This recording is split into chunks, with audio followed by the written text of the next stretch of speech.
Espera aí, mas o que é arte? Bom, a arte é uma palavra muito antiga, que quer dizer técnica ou habilidade, uma manifestação humana com a intenção de comunicar algo. Mas sendo sincero, a arte para mim está muito além de uma definição. Talvez a arte seja a forma mais complexa de expressão do interior de cada ser humano.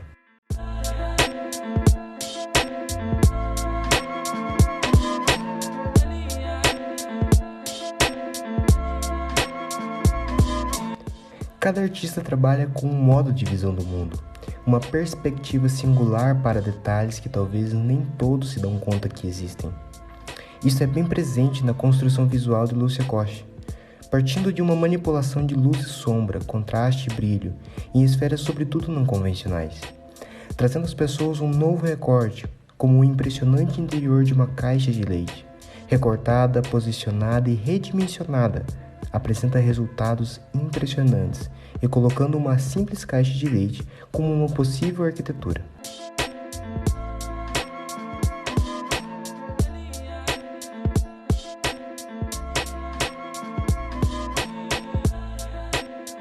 A artista mostra que basta uma mudança de cor, mais ou menos sombra, e todo o espaço se reinventa. Lúcia faz tanto intervenções em locais determinados, tanto ela entra e altera completamente um lugar, descobrindo e evidenciando um ambiente que antes ninguém via.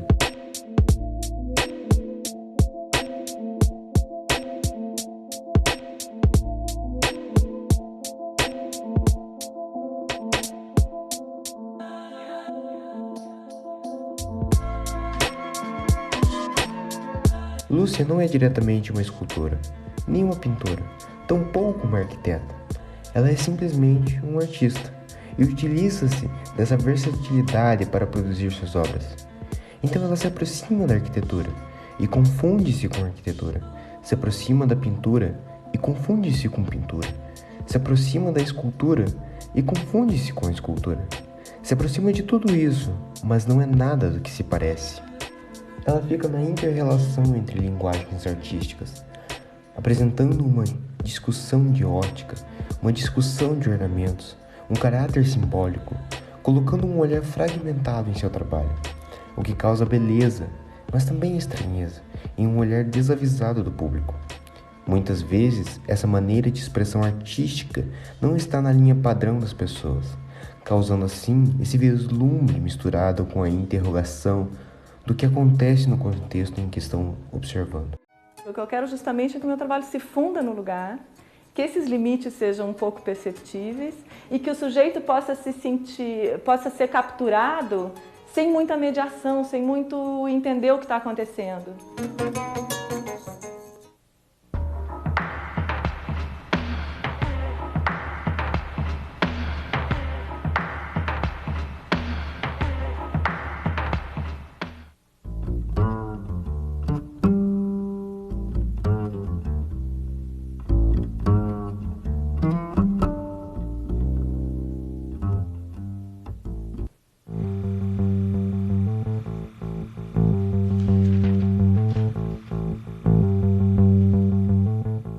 Eu não estou trabalhando muito com a ideia com o princípio da representação. O que eu estou propondo é que aquele espaço real viva uma outra condição, uma outra versão sua igualmente real, igualmente compreensível como coisa real, como coisa que está ali acontecendo.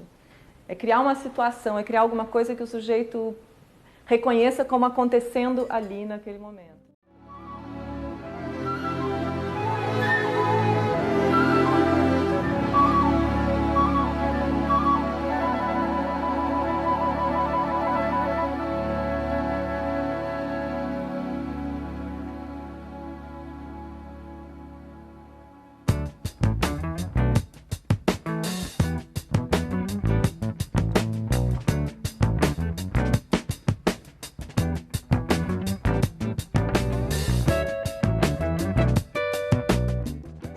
Sexo de Pesado é um título que vem de uma manchete de jornal sobre o ar poluído, seco no inverno de São Paulo. E tem muito a ver, é um trabalho recente, inédito esse aqui, mas tem muito a ver com o primeiro degradê que eu fiz. Eu fiquei anos obcecada com o degradê de cinza para azul no céu de São Paulo, desde que mudei para cá em 92. Para cada lugar, eu invento um degradê, que é basicamente uma transição de cores. Para mim, o que é legal dos degradês é que eles são transições, é uma cor se transformando em outra. Mas nessa transição cabem quase todas as cores. E ao mesmo tempo, cada degradê é muito único. Ele é sempre estudado, imaginado, inventado a partir do lugar onde ele vai ser posto, da luz ambiente desse lugar. Nesse caso do seco, sujo e pesado, eu trabalhei com cores verossímeis, assim, cores que você podia encontrar no céu de São Paulo, mas eu fui mesclando, fui saturando e colocando muito cinza nessa mistura. E a ideia era que esse degradê filtrasse toda a luz que entra na sala e que essa transição entre uma cor e outra ficasse projetada nas paredes do ambiente, e que isso gerasse uma impressão de uma massa de cor e que a gente estivesse mais dentro da cor do que assistindo ela de longe. O filtro feito para essa janela foi inventado a partir de imagens de uma coleção enorme de imagens de auroras poentes. Então eu inventei um degradê um pouco inspirado nessas imagens, né? Quando você imprime com jato de tinta, você tem muitos pontinhos e numa superfície translúcida, que é o que eu normalmente faço. E esses pontinhos acabam reproduzindo um pouco o efeito que tem quando a gente percebe o céu. Quando eu trabalho mais diretamente em projetos que são mais diretamente postos numa arquitetura dada, assim, num ambiente encontrado, como é o caso desses trabalhos aqui na galeria, eu sempre tento usar a luz natural. Essa instabilidade da luz natural que é o que eu acho mais legal. E no caso dos filtros degradê tem a ver também com a ideia da transição de uma cor para outra. Então é uma luz que uma cor que você não consegue aprender, porque ela está sempre virando outra coisa.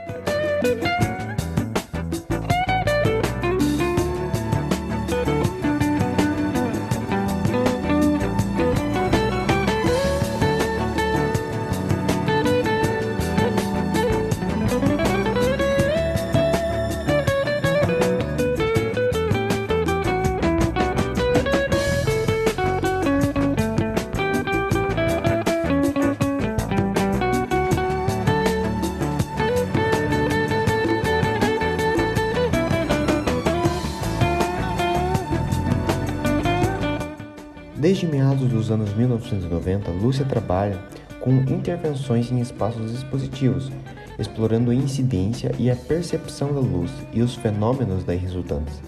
Cores, nuances, sombras, refração, projeção.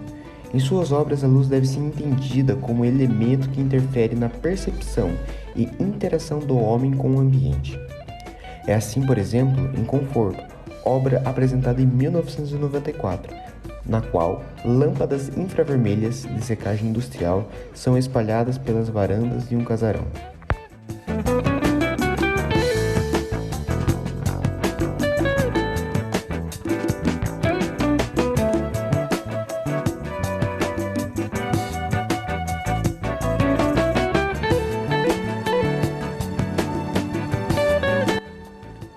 O diálogo de Lúcia com questões próprias da pintura, campo que tradicionalmente lida com os efeitos da luz sobre os corpos, torna-se claro em Iluminadores, obra de 1995. 2 monitores de TV são colocados frente a frente, exibindo imagens de uma peça de tecido jeans azul. Ao se aproximar da obra, o espectador passa a fazer parte dela, pois se torna anteparo para a luz azul vinda dos monitores.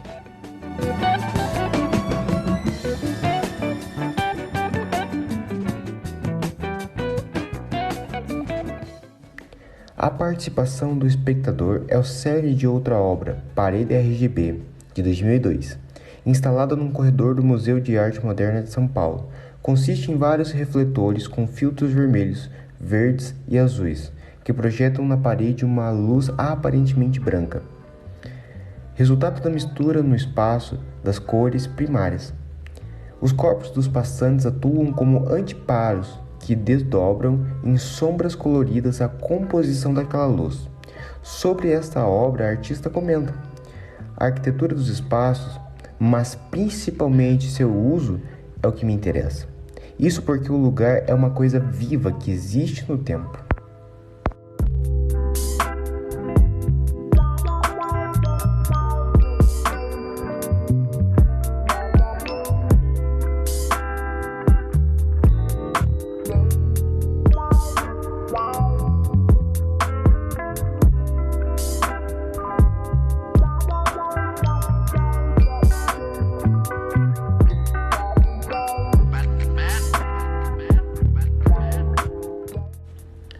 Lúcia Costa obtém, em 1989, a graduação em Artes Plásticas pela Universidade Federal do Rio Grande do Sul, onde, em 2000, se torna mestre em artes visuais.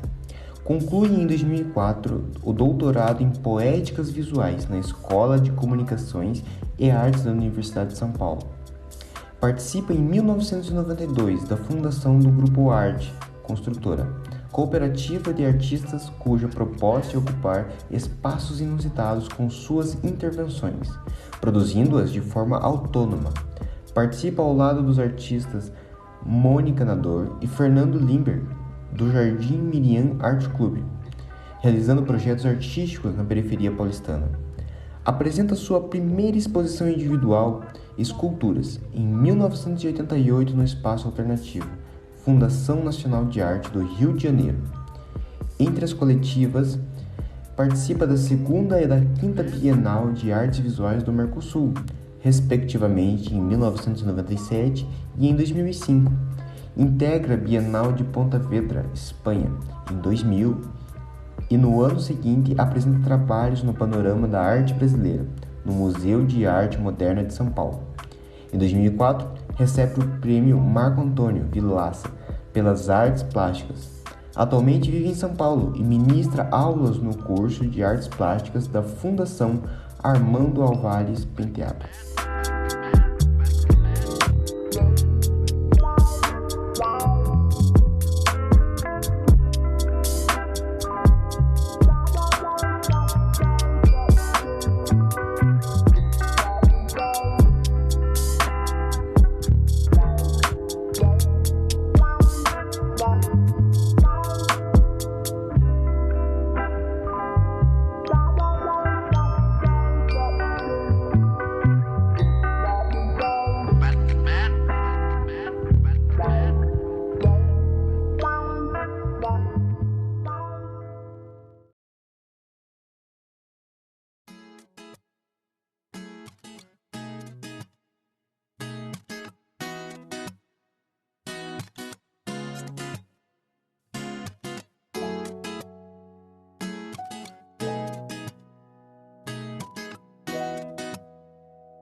A arte, uma forma de mostrar a singularidade de cada pessoa, uma extensão de cada um para o mundo.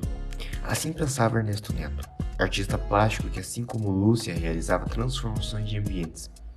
Em um aspecto de formas lúdicas, seu interesse com a escultura é que são objetos concretos. Partindo de uma visão contraditória dos anos 80 do que era arte, se afastando do clássico como a pintura, Ernesto decide apresentar sua visão de mundo para as pessoas.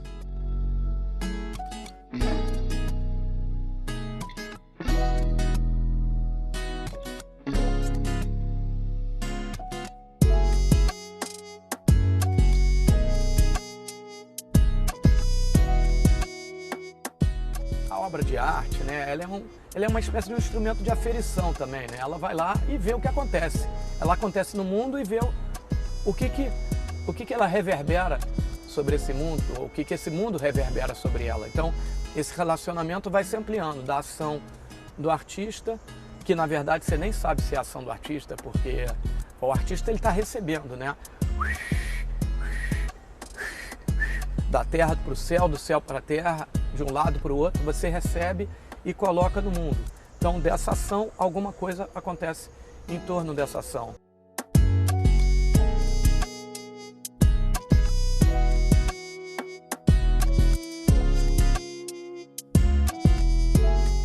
Tudo é escultura, desde os objetos simples do dia a dia até mesmo um fluxograma de planejamento empresarial. A escultura é um corpo individual e coletivo que atrai a todos para o ambiente do estar, das sensações, do ver, do tocar e do sentir.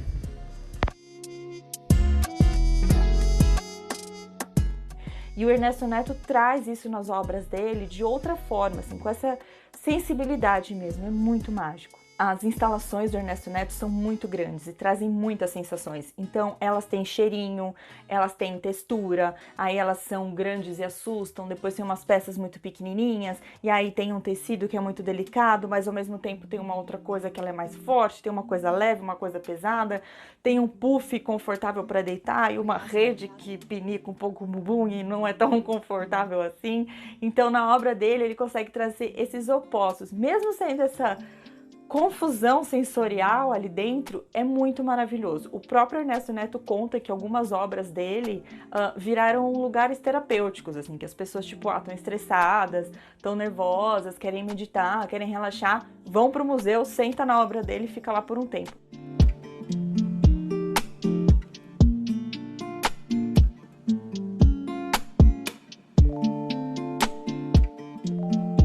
Purchase your tracks today.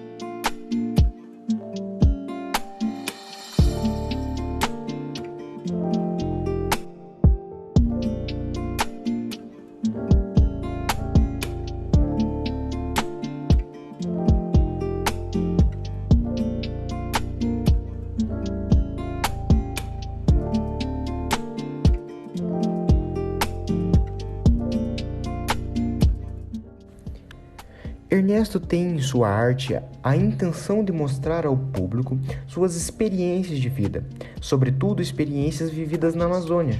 Por essa razão que em grande parte das suas obras o público pode interagir, tocar, ver e sentir o que está sendo exposto, tentando criar conexões, mesmo que de maneira limitada, o contato do humano com a natureza.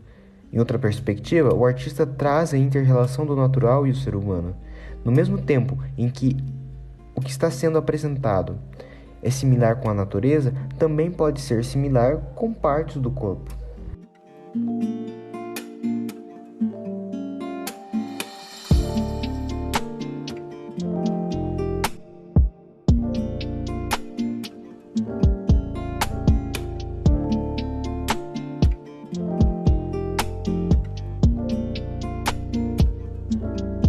Purchase your tracks today. Então, e aí tem também a textura da borracha, a textura do ferro, quer dizer, todas essas coisas, a natureza das coisas, né? A natureza, o ser de cada um, a intimidade de cada elemento, de cada entidade dessa que está ali fazendo um trabalho. Normalmente os meus trabalhos eles estão fazendo um trabalho porque eles estão se relacionando um com o outro num estado de equilíbrio, de tensão, para para realizar um trabalho, seja lá trabalho de simplesmente existir daquela forma e com isso transmutar um encantamento, né? Assim, eu acho que a gente trabalha na área do encantamento também e a arte tem esse lugar. Então a escultura está sempre nesse princípio do que acontece e a tensão ela é necessária para o equilíbrio, né? Não existe não tensão, um estado de paz absoluta onde não haja tensão. Não, eu acho que a tensão é necessária para esse estado de equilíbrio. A gente quando anda, a gente anda um passo depois do outro, um passo depois do outro. Então a gente se mantém em estado de equilíbrio, para cá e para lá, cantando e dançando, um para lá, outro para cá. Você vai numa cerimônia indígena, você está cantando e dançando e você está aprendendo um monte de coisas, porque o seu cérebro, quando você canta e quando você dança, começa a trabalhar no seu autoconhecimento, começa a te ensinar coisas. Vários trabalhos que já aconteceram comigo, eu estava dançando. Muitas vezes eu estou numa festa dançando e saio para anotar alguma coisa, porque aquilo trabalha dentro de você. Então, a gente precisa desse trabalho do corpo, sabe? Aprendendo até com cerimônias aí com os pajé, com essa turma indígena que eu conheci, né? Muita sabedoria e tal. Comecei a perceber que para eles, cara, chega às 6, 7 horas da noite, a luz acaba. e eles não veem tanto, o olhar fica menor, porque não tem luz. Então você exacerba o ouvir, o cheirar, sabe? Principalmente esses dois, assim, sabe? Então é interessante isso. E um dia, depois de uma cerimônia, me veio uma coisa assim, o olho atrapalha. Sabe, porque a gente está muito preso no olhar, e nessa sociedade da imagem e tudo mais. E o olhar, de alguma forma, é uma coisa muito objetiva, né? O ouvir, o cheirar e tal, eles são mais subjetivos. E isso talvez represente essa sociedade da objetividade que a gente está vivendo, né? Eu nem sei se estamos mais, né? Onde é que a gente está agora, mas...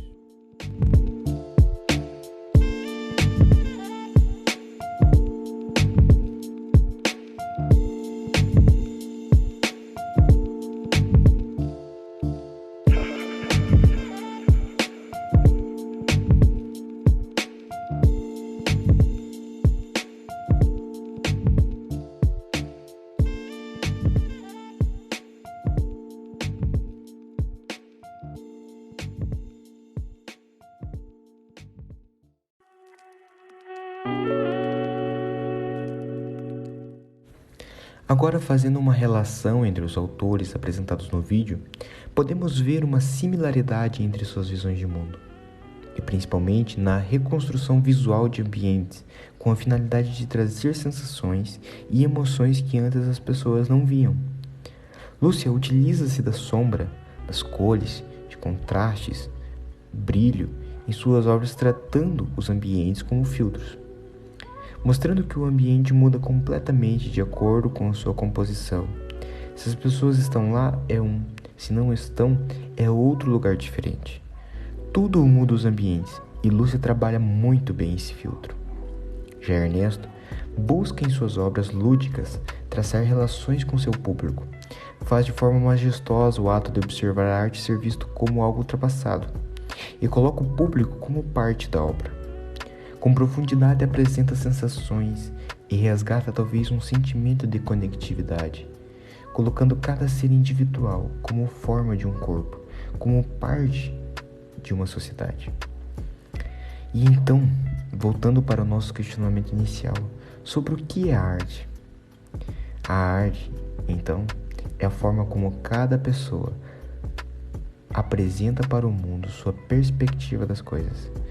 E tendo em vista que cada ser humano é único, assim também é sua arte. Lúcia Costa e Ernesto Neto compõem essa definição de arte de forma completa, colocando as pessoas no ambiente da arte e tornando cada pessoa uma obra de arte.